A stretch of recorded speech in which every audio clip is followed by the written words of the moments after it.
গৰুখুটিলৈকে অনা 90 জনী গিৰ গাই অন্তৰ্ধান হ'ল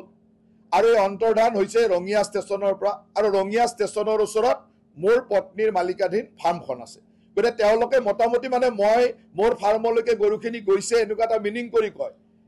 কিন্তু ডাইৰেক্টলিও নকয় কাৰণ লিগেল কথা আছে কেছ লাগিব পাৰে আইনী কথা আহিব পাৰে সেইকাৰণে ডাইৰেক্টলি নকয় কয় যে ৰঙিয়াত অন্তৰ্ধান হৈছে আৰু ৰঙিয়াৰ ওচৰতে মোৰ পত্নীৰ মালিকাধীন ফাৰ্মখন আছে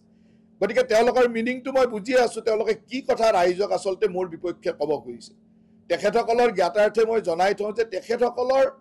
চেনেলতে এই কথাখিনি আগতে কৈ থৈ গৈছে কাৰণ আগতে তেওঁলোকে যেতিয়া এই কথাটোলৈ বিধানসভাত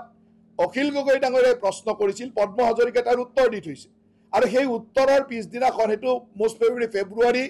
21 তাৰিখ হ'ব 2024 ফেব্ৰুৱাৰী 21 তাৰিখ হ'ব 22 তাৰিখে পদ্ম হাজৰিকাৰ এটা টক শ্ব' লৈ লৈছে তেওঁলোকে অভিমত অনুষ্ঠানত পদ্ম হাজৰিকাই কৈ থৈ গৈছে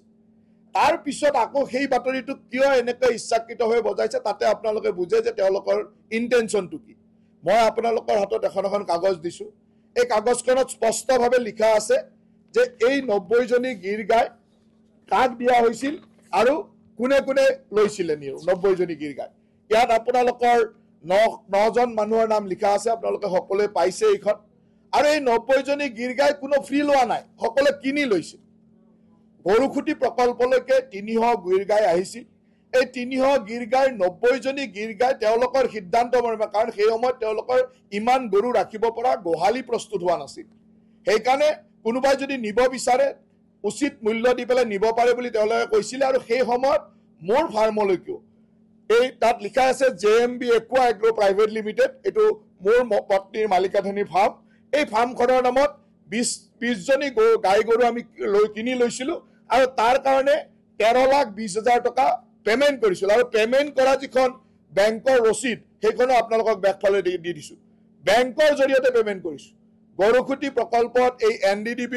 জৰিয়তে গৰুখিনি আহিছিল আৰু এই বেংকত 13,20,000 টকা পেমেন্ট কৰা ৰচিদখনো মই দি দিছো আৰু সকলোৱে তেনেকৈ পেমেন্ট কৰিছে আৰু টোটেল এই 90 জনী গিৰ গাইৰ লগত যিসকলৰ নাম আছে আপোনালোকে ইয়াতে চাওক যে এজন Neeraj Bora Babul Nath MLA Kamalpur MLA Gohpur MLA Jonai MP Mangaldai vice chairman GMDA এই সকলে কোনে কেইটা গাই লৈছিলে দুটা 10টা এনেকে পুৰা 90 জনী গাই কোনে কোনে লৈছিলে আৰু সকলে কিমান পইচা দিছে সেইটো লিখা আছে কোনো গাই ফ্ৰী লোৱা নাই কোনো গৰু ফ্ৰী লোৱা নাই সকলে গৰুসমূহ উচিত মূল্য দি আৰু এইটো এই কাৰণে কৰিছিল যে তেওঁলোকৰ গোহালিটো প্ৰস্তুত হোৱা নাছিল